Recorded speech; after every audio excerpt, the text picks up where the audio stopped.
Baik, teman-teman sekalian yang saya hormati, pada materi kali ini saya akan menjelaskan tentang topik sebagai berikut. Analisis model bisnis usaha mikro, kecil, dan menengah di bidang sepatu dengan menggunakan pendekatan bisnis model kanvas. Jadi sekali lagi saya sampaikan topik kita pada kali ini tentang bagaimana kita bisa menganalisis potensi keberhasilan dari usaha yang kita lakukan, studi kasus pada bidang sepatu, ya, pada bidang pembuatan sepatu dan pemasarannya. Dengan metode apa? Dengan metode bisnis model kanvas. Studi kasus UMKM GZL dan ASJ di Kota Bandung pada tahun 2014. Tulisan ini telah diteliti oleh Muhammad Gilang Rizky dan Astri Gina, ya, dari Manajemen Bisnis Telekomunikasi dan Informatika, Fakultas Ekonomi dan Bisnis Telkom University.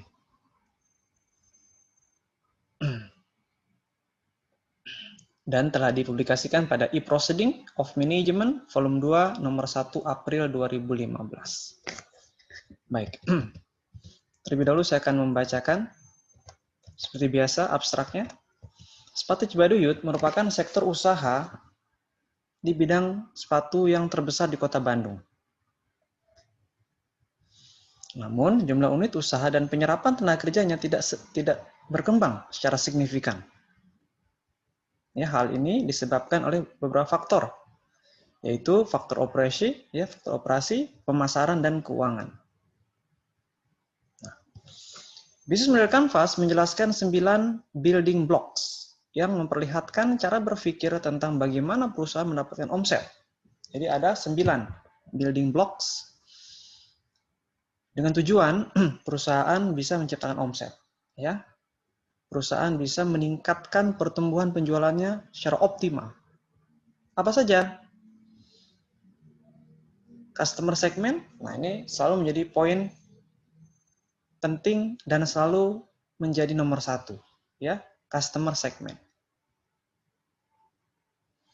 Baru value of reposition, channel, customer relationship, revenue stream, key resource, key activities, key partnership, dan cost structure. Ya, cost terakhir ya. Biaya-biaya itu terakhir. Nomor 1 adalah segmentasi pelanggan. Segmentasi konsumen. Jadi, bukan alasan kita tidak mau memulai suatu usaha karena kendala modal. Itu bukanlah alasan penting. Justru, melalui model bisnis kanvas ini, modal itu yang terakhir. Ya. Modal yang ke-9, nomor 1 justru kita harus mampu mengetahui segmentasi dari konsumen kita. Segmentasi dari pelanggan kita. Sehingga kita bisa menciptakan produk dan jasa sesuai dengan kebutuhan pelanggan. Bukan keinginan kita, ya, namun keinginan pelanggan. Ya. Keinginan konsumen. Baik. Saya lanjutkan kembali pada halaman berikutnya. Sekitar 95% dari total unit usaha di dunia ini merupakan SME. Ya. Sekitar 95% dari total unit usaha di dunia merupakan SME. Apa itu? Small and Medium Enterprises atau UMKM.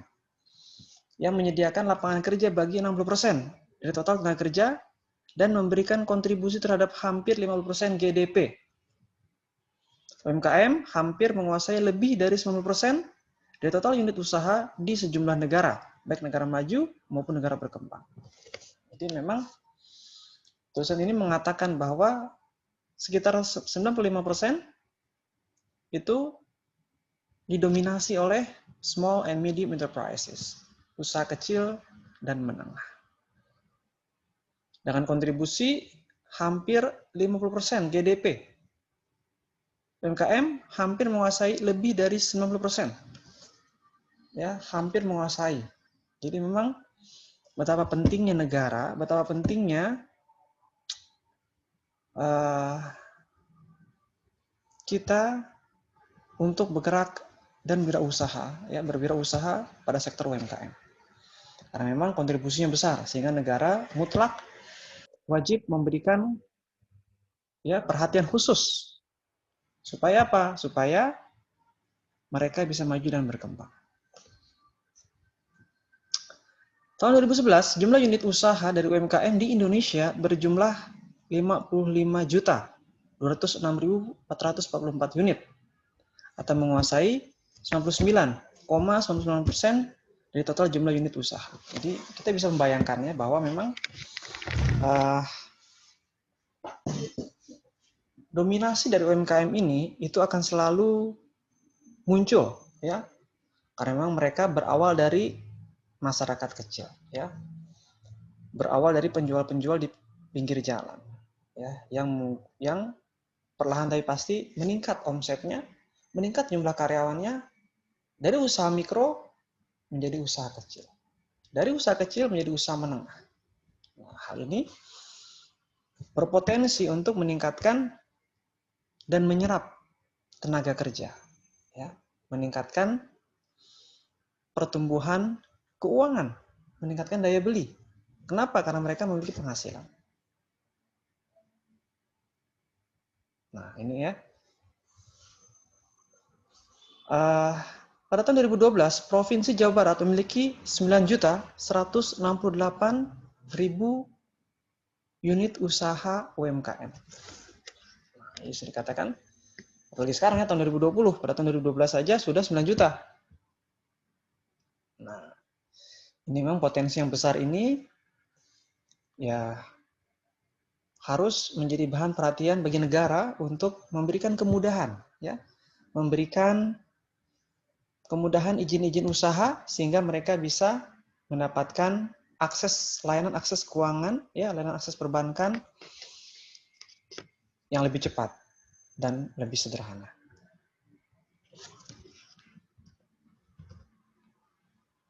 Oke, kita lanjutkan lagi pada halaman selanjutnya. Peran bisnis model, oke. Ketika kita memulai suatu usaha, maka dibutuhkan perencanaan. Maka diperlukan strategi model bisnis seperti apa yang mampu menciptakan omset yang besar. Tidak boleh kita tidak mempersiapkannya. Ya, jangan sampai terjadi keterkejutan diakibatkan kita menemui kendala, namun kita kebingungan. Apa solusi yang harus dilakukan untuk mengatasi kendala tersebut? Nah, jadi sini dikatakan, para model bisnis dalam perusahaan besar sangat vital dalam menentukan keberlangsungan hidup perusahaan. Bahkan, model bisnis tersebut dibuat sebelum perusahaan tersebut memulai usahanya. Nah, jadi betapa pentingnya formula untuk bisa menciptakan omset yang besar melalui pendekatan model bisnis yang sesuai dengan kebutuhan konsumen, yang sesuai dengan permasalahan pelanggan. Oke. Sebelum saya mengulas lebih dalam lagi, tentunya terlebih dahulu kita akan kembali mereview penjelasan singkat tentang usaha mikro, kecil, dan menengah. Kriterianya apa saja? Apabila dikatakan usaha yang kita miliki itu termasuk dalam kategori usaha mikro. Berdasarkan Undang-Undang Republik Indonesia Nomor 20 Tahun 2008, ya, menyatakan kriteria usaha mikro pertama memiliki kekayaan bersih paling banyak 50 juta rupiah, ya, jadi termasuk tanah, bangunan dan bangunan tempat usaha. Kemudian memiliki hasil penjualan tahunan paling banyak 300 juta. Nah, apabila kita menghitung berapa kekayaan bersih dan maksimal di bawah 50 juta dengan hasil penjualan tahunan 300 juta, maka usaha yang kita lakukan itu termasuk dalam kategori usaha mikro. Kalau usaha kecil itu di atas 50 juta, ya. Kekayaan bersihnya sampai dengan 500 juta. Jadi 50 sampai 500 itu masuk dalam kategori usaha kecil. Kemudian dengan hasil penjualan 300 juta hingga 2,5 miliar rupiah. Usaha menengah 500 sampai 10 miliar, ya, kekayaan bersih perusahaan dengan hasil penjualan tahunan 2,5 miliar hingga 50 miliar. Nah itu ya, teori dasar atau pengetahuan dasar tentang definisi UMKM dari sisi aset, ya, dari sisi kekayaan bersih dan penjualan tahunan. Model bisnis, tim PPM Management pada tahun 2012 pada halaman 6 mendefinisikan model bisnis sebagai gambaran hubungan antara keunggulan dan sumber daya yang dimiliki perusahaan. Bagaimana kita bisa ya memiliki model bisnis yang tepat, memiliki keunggulan yang bersaing, sehingga usaha yang kita lakukan tersebut bisa menciptakan produktivitas yang tinggi. Bisnis model kanvas merupakan bahasa yang sama untuk memvisualisasikan dan menilai, lalu mengukur ya produktivitas usaha yang kita lakukan. Nah, jadi di sini pada tulisan ini menggunakan model bisnis kanvas yang seperti dari awal yang saya sampaikan, poin pentingnya di nomor 1 yaitu customer segment. Bagaimana kita bisa mengenal konsumen kita bisa mengenal pelanggan kita bisa ramah dengan konsumen kita sehingga mereka bisa nyaman datang di usaha kita. Katakanlah kita sebagai karyawan, maka kita harus melayani pelanggan kita dengan sebaik-baiknya. Kita harus memberikan senyuman, ya. Kita harus memberikan sapaan. Kita harus mendengarkan keluhannya. Nah, tidak boleh kita acuh-acuh, ya. Kenapa? Karena dengan datangnya pelanggan, dengan datangnya konsumen akan menciptakan omset perusahaan. Dengan omset perusahaan, maka perusahaan bisa membayar gaji kita, ya, membayar penghasilan kita. Tanpa itu nggak bisa, ya. Perusahaan akan kesulitan membayar gaji kita. Yang ada malah kalau keuntungannya berkurang, kita di PHK, ya. Nah, itu kan tentu tidak kita inginkan. Nah, makanya ketika kita bekerja sebagai karyawan, ketika kita bekerja sebagai customer service, ketika kita bekerja sebagai sekretaris, frontliner, oke, pelayan, maka mutlak pelayanan itu menjadi hal yang sangat penting untuk kita lakukan. Tujuannya apa? Konsumen akan loyal terhadap usaha kita. Ya, pelanggan akan loyal terhadap bisnis yang kita lakukan.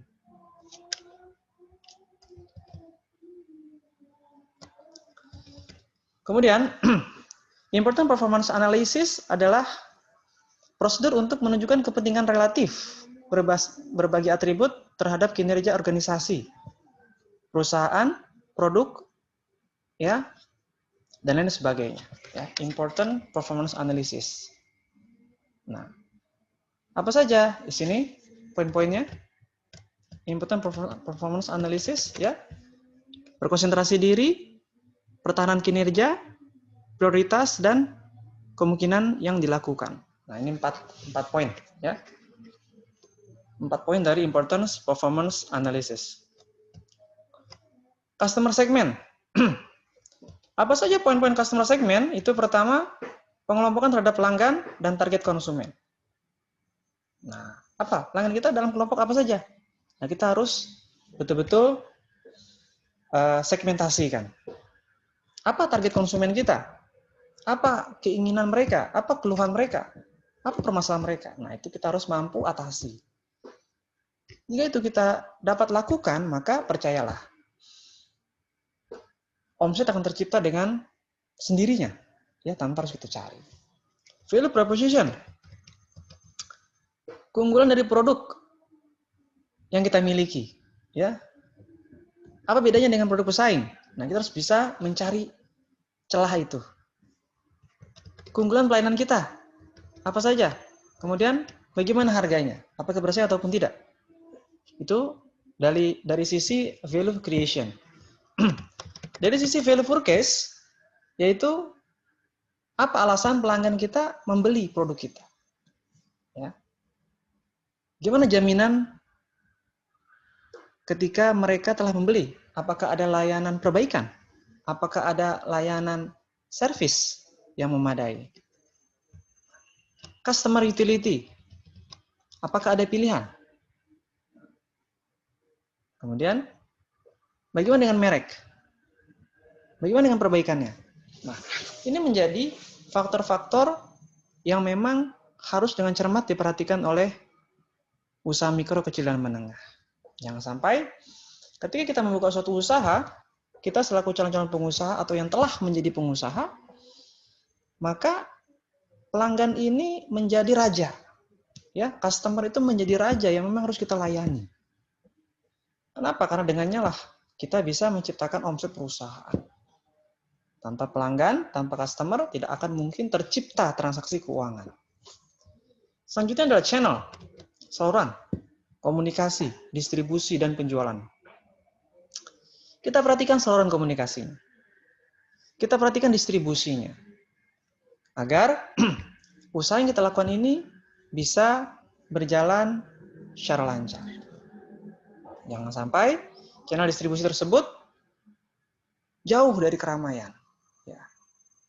Karena toko kita atau usaha kita berada tidak pada lokasi yang strategis untuk bisa dikunjungi oleh konsumen. Nah, itu menjadi perhatian yang memang harus bisa sama-sama kita catat untuk kemudian dilakukan perbaikan. Customer relationship, hubungan dengan pelanggan.